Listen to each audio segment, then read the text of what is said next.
Dinamani talkies நேயர்களுக்கு வணக்கம். இன்னைக்கு நடிகர் அருண் விஜய் நடிப்பில் உருவான ரெட்டத்தல திரைப்படம் திரைக்கு வந்திருக்கு. படம் எப்படி இருக்குது வாங்க பார்க்கலாம்.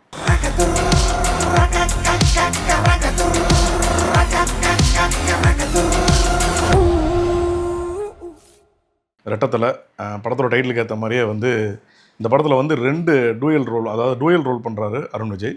ட்ரைலர் டீசர்லேயே காமிச்சிருக்காங்க. இவர் ஒரு டூயல் அதாவது 2 கதாபாத்திரங்கள் அருண் விஜய் வித்தியாசமான 2 லுக்கையும் காமிச்சாங்க. அப்போவே தெரிஞ்சிச்சு படம் ஓகே, இது டபுள் ஹீரோ சப்ஜெக்ட் தான் அப்படின்ற மாதிரி.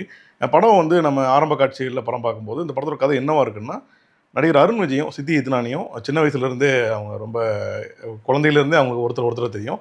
அதுக்கு என்ன காரணம்னா 2 பேருக்குமே அப்பா அம்மா இல்லாமல் பாண்டிச்சேரியில் 2 பேருமே பெற்றோர் இல்லாமல் வளர்ந்துட்டு வந்திருப்பாங்க. அப்போ இருந்தே அவங்களுக்குள்ள ஒரு நட்பு, இருந்த நட்பு நாளடைவில் காதலாக மாதிரி இருக்கும். 2 பேருமே அந்த அண்டர்ஸ்டாண்டிங்கில் இருப்பாங்க. கடைசியில் என்ன ஆகும்னா, ஒரு கட்டத்துக்கு மேலே சித்தி இத்னானி கதாபாத்திரம் இயல்புலேயே ஆரம்பத்திலேயே அவங்க அந்த அப்பா அம்மா இல்லைனாலே அந்த கஷ்டங்களெல்லாம் படணும் இல்லையா, அந்த பட்டுட்டு வரும்போது அவங்களுக்கு என்ன தோணுன்னா, ரொம்ப ஏழையாகவே இருந்துட்டேன், நான் இனிமேலும் இப்படி இருந்தேன்னா சரிப்பட்டு வராது, அதனால் நம்ம 2 பேரும் லவ், ஆனால் அருண் விஜயோட எல்லாமே அப்படி தான் இருக்கும். என்ன சொல்லுவாங்கன்னா, சித்தி இத்னானி நம்ம 2 பேரும் பிரேக்கப் பண்ணிக்கலாம், ஏன்னா நான் ஃப்ரான்ஸ் போகிறேன், பாண்டிச்சேரியிலேருந்து அவங்க ஃப்ரான்ஸ் போகிறக்கு ஒரு முடிவு கொடுப்பாங்க. ஏன்னா நான் கொஞ்சம் நானே கொஞ்சம் வசதியாக மாற்றிக்கணும் அப்படின்றக்காக அவங்க அந்த முடிவு எடுப்பாங்க. அருண் விஜய்க்கு என்ன சொல்லணும்னு தெரியாது. அவர் அன்பு கின்புலாம் இருப்பார். ஆனால் சித்தி இத்னானி சைடில் இருந்து பணம் தான் முக்கியம், பணம் இருந்தால் மட்டும்தான் நம்ம ஒரு நல்ல வாழ்க்கையை வாழ முடியும் அப்படின்னு ஒரு ப்ராக்டிக்கலான ஒரு விஷயத்தில் இருப்பாங்க. அப்படி இருக்க சூழலில் அருண் விஜய் ஒரு ஒரு ஒரு எதிர்பாராத சந்தர்ப்பத்தில் ஒருத்தர் சந்திக்கிறாரு. அவர் ரொம்ப மிகப்பெரிய பணக்காரர். அவர் மூலியமாக ஒரு சம்பவம் நடக்குது. சித்தி இத்னானியும் அருண் விஜயும் சேர்ந்து என்ன பண்ணுறாங்கன்னா, இவரை இப்போ நம்ம கொலை பண்ணிட்டா நம்ம வாழ்க்கை ரொம்ப ஒரு பெரிய பொருளாதார ரீதியாக நம்ம வாழ்க்கையே ரொம்ப சிறப்பாயிடும், நம்ம அதை பண்ணலான்னு சொல்லி 2 பேருமே அந்த ஒரு கொலையை பண்ணுறாங்க.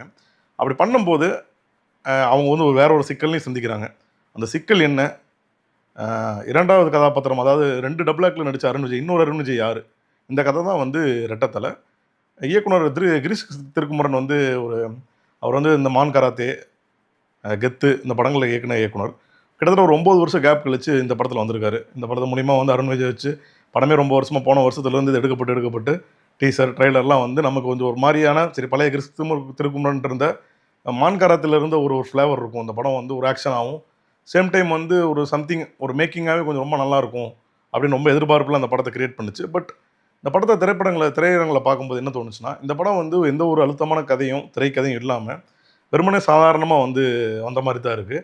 ஏன்னா இந்த ஒரு ஆரம்ப காட்சியிலே அருண் விஜய் நான் யார் தெரியுமா அப்படின்னு சொல்லிட்டு ரொம்ப பழைய பாணியிலான ஒரு ஃப்ளாஷ்பேக் சீனை சொல்கிறாரு. நான் இங்கே பாண்டிச்சேரியில் கஷ்டப்பட்டு படித்தேன், வளர்ந்தேன், எனக்கும் சித்தி இத்னானியும் காதல் எப்படி இருந்துச்சு, நாங்கள் 2 பேரும் ஏன் எப்படி சந்திச்சுக்கிட்டோம், இந்த மாதிரிலாம் ரொம்ப இந்த ஓல்டு ஸ்கூல் டைப் ஆஃப் ஒரு ஃப்ளாஷ்பேக் சீனை சொல்கிறது இன்றைக்கி அது ஒரு கரெக்டாக ஒர்க் அவுட் ஆகலை. நம்ம என்னென்னமோ விதமான படங்கள் எடுக்கிறாங்க, ஆக்ஷன் படங்கள்லேயே வித்தியாசமான நரேட்டிவ் செட் பண்ணி உங்கள் ஸ்க்ரீன் பிளேலேயே ரொம்ப உங்களை ரசிகர்களை யோசிக்க இருக்கிற மாதிரி பல விஷயங்கள் பண்ணிகிட்டு இருக்க டைமில் திரும்ப பழைய பாணியான ஒரு விஷயத்தை கொண்டு வரது படத்தோட ஆரம்ப காட்சிகளே நம்ம இந்த படத்துலேருந்து அப்படியே துண்டாக கட் பண்ணி எடுத்து விட்ட மாதிரி ஆயிடுது. அது இந்த படத்தோட பெரிய பலவீனம். முக்கியமாக அப்புறம் அருண் விஜய் இந்த படத்தில் டூயல் ஆக்ட் பண்ணியிருக்காரு. இதில் ஒரு அருண் விஜய் ஒரு அருண் விஜய் எப்படி இருக்காருன்னு தெரியும். இன்னொரு அருண் விஜய் ஒரு பெரிய மெனக்கடல் இல்லாமல் 2 பேருக்கும் பெரிய டிஃப்ரெண்ட்டே இல்லாத மாதிரி இருந்தது ஒரு பெரிய குறை. ஏன்னா அருண் விஜய் மாதிரி ஒரு ஆக்டர் தடம் படத்தில் அண்ணன் யார் தம்பி யாருன்றதை தன்னோட ஆக்டிங்லேயே காமிச்சிருப்பார். அது யார் என்னன்னு கண்டுபிடிக்க முடியாமல் இருக்கும். பட் இருந்தாலுமே அந்த அந்த ஆக்டிங் உங்களுக்கு தனியாக தெரியும். பட் இந்த படத்தில் அந்த டூயல் ஆக்டர் ஆக்டிங்க்கு அவர் எந்த விதமான மெனக்கடலும் பண்ணல. சும்மா லுக்கை மட்டும் சேஞ்ச் பண்ணியிருக்காங்க. அதுவுமே பெரிய கன்வின்சிங்காக இல்லாத ஒரு பெரிய குறை. படத்தில் ஆக்ஷன் காட்சிகள் அதை நம்பி தான் எடுத்திருக்காங்க. இந்த ஆக்ஷனை இந்த சுவாரஸ்யமான விஷயத்தை இந்த 2 கதாபாத்திரங்கள் மூலிமா சொல்லலான்னு இயக்குனர் முயற்சி பண்ணியிருக்கார். பட் இருந்தாலும் ஒரு பலம் இல்லாத காட்சிகள்னால, ஒரு சுவாரஸ்யம் இல்லாத திரைக்கதையால் என்ன ஆயிடுதுன்னா, அந்த அந்த ட்விஸ்ட்டுக்கு நம்ம நகரும் போதே ஒரு பெரிய எக்ஸ்பெக்டேஷன் இல்லாமல் நகர்றோம். அப்போ என்ன ஆயிடுதுன்னா, இந்த படம் ஓகே அவ்வளோதான் அப்படின்ற மாதிரியான ஒரு ஒரு ஹைப்பே கொடுக்க மாட்டேங்குது. அந்த ஒரு இடத்துல போய் நின்று அப்படியே திரும்ப இறங்குறது ஒரு ஒரு பெரிய மைனஸ் பாயிண்ட் அந்த படத்துக்கு. ப்ளஸ் அப்படின்னா, இந்த படத்தோட ஸ்டார்டிங்கில் ஒரு மேக்கிங் ஒரு இது இருக்குது. படத்தில் ஃபஸ்ட்டு மாஹேவை காட்டுறாங்க, கோவாவில் இருக்கிறத. அப்புறம் கட் பண்ணால் பாண்டிச்சேரி காட்டுறாங்க. இந்த ஆரம்ப காட்சிகள் இந்த படத்தோட நரேட்டிவ் செட் பண்ணுறதுக்கு கொஞ்சம் இன்ட்ரெஸ்டிங்காக இருக்குது. பட் இருந்தாலுமே முன்னாடியே சொன்ன மாதிரி என்ன ஏதுன்னு நம்ம கொஞ்சம் சில காட்சி ஊகிக்கிற மாதிரி இருக்கிறது ஒரு பெரிய நெகட்டிவ் தான். சித்தி இத்னானி அவங்க ரொம்ப அழகாக வந்து இந்த படத்தில் வந்து ஜி ஜி கௌதம் மேனன் வந்து ஒரு ஒரு வேரியேஷனில் காமிச்சிருப்பார். இந்த படத்துலேயும் வந்து அவங்க வந்து அதில் கொஞ்சம் அவங்க அது தமிழ் தெரியாமல் இருந்தாலுமே அந்த படத்தில் கொஞ்சம் நல்ல ஒரு ஆக்டிங்காக வச்சு வெளிலப்பட்டுருச்சு, கொஞ்சம் தெரிய வந்துச்சு. இந்த படத்தில் எப்படின்னா அவங்க பேசுகிற டயலாக் ஒரு மாதிரி இருக்குது, அவங்களோட பாடி லாங்குவேஜ் ஒரு மாதிரி இருக்குது, சுத்தமாக செட்டே ஆகாத மாதிரி அந்த அந்த அந்த கேரக்டர் வடிவமைக்கப்பட்டது வந்து ரொம்ப ஒரு பலவீனம் தான் இந்த படத்துக்கு சொல்லணும். ஏன்னா வந்து சித்தி தினானி மாதிரியான வளர்ந்து வர கதாநாயகிகள் வந்து தமிழ் பண்ணும்போது கொஞ்சம் அவங்க வந்து தமிழ் தெரியாது, அவங்கள வந்து தமிழ் படங்கள் யூஸ் பண்ணும்போது கொஞ்சம் மெனக்கடலாச்சும் இருக்கணும். ஒரு அவங்க டப்பிங் விஷயமா இருக்கட்டும், அவங்க ஒரு ஆக்ஷனுக்கும் அவங்க டைலாக் டெலிவரிக்குமான சில விஷயங்களாக இருக்கட்டும். பட் எதுவுமே வந்து இதில் கொஞ்சம் ஒரு ஒரு மெனக்கடலே இல்லாமல் போகிற போக்கில் வந்து அவங்கள வந்து சும்மா வந்து வாசிக்க விட்டு சும்மா வந்து ஆக்ஷன் பண்ண மாதிரி ஆயிடுச்சு. அது வந்து ஒரு தனியாக தெரிகிறது வந்து ஒரு அபத்தமாகவும் இருக்குது அந்த சீன்லாம் பார்க்கும்போது. என்ன இவ்வளோ இதாக இருக்குது அப்படின்ற மாதிரி இருக்குது.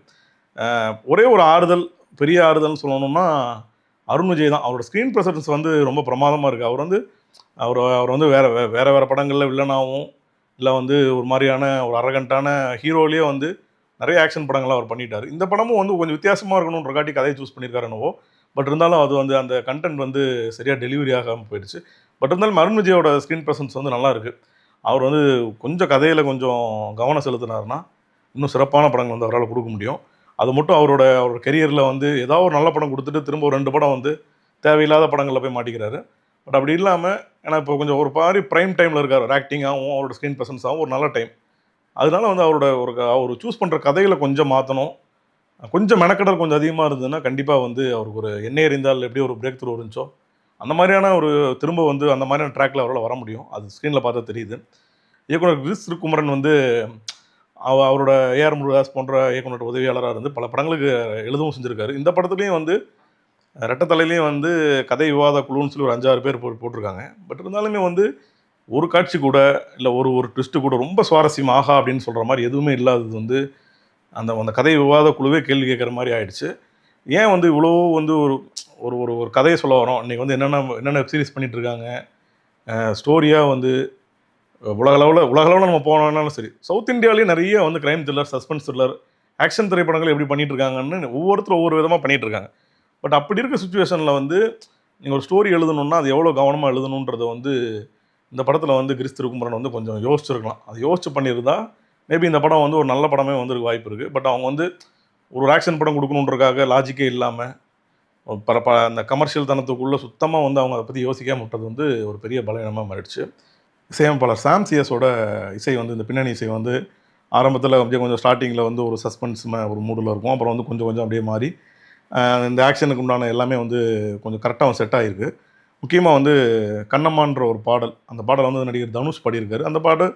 அந்த பாட்டை கேட்கவும் நல்லாயிருக்கு, அவங்க வந்து படத்தை எடுத்த விதமும் நல்லாயிருக்கு. அது பார்க்கும்போது ரொம்ப அந்த படத்துலேயே வந்து ஓகே இது ஒரு நல்ல ஒரு ப்ரொமோஷன் சாங்காகவே இருந்துச்சு அந்த பாட்டு. பட் இருந்தாலுமே வந்து படத்தோட கதை பிரச்சனையால் வந்து ஒரு நல்ல பாட்டு வந்து படத்தில் இருந்து கூட அதை வந்து எந்த விதத்தில் யூஸ் ஆகாமல் போன மாதிரி ஆயிடுச்சு. அது ஒரு குறை இந்த படத்துக்கு. மொத்தத்தில் வந்து 2 தலை இருந்ததுன்னா கண்டிப்பாக பலம் தான், 2 மூளை இருக்குதுன்னு அர்த்தம். அப்போ கண்டிப்பாக ஒரு பலமான விஷயம் தான். சேம் டைம் வந்து அது தலை வலியும் இருக்குன்றது இருக்கு இல்லையா. இந்த ரெட்டத்தலை வந்து 2வது ஒரு விஷயத்தை தான் வந்து எடுத்திருக்கு. இந்த வீடியோ பிடிச்சிருந்ததுன்னா தினமணி சேனலை லைக் பண்ணுங்கள், ஷேர் பண்ணுங்கள், சப்ஸ்கிரைப் பண்ணுங்கள்.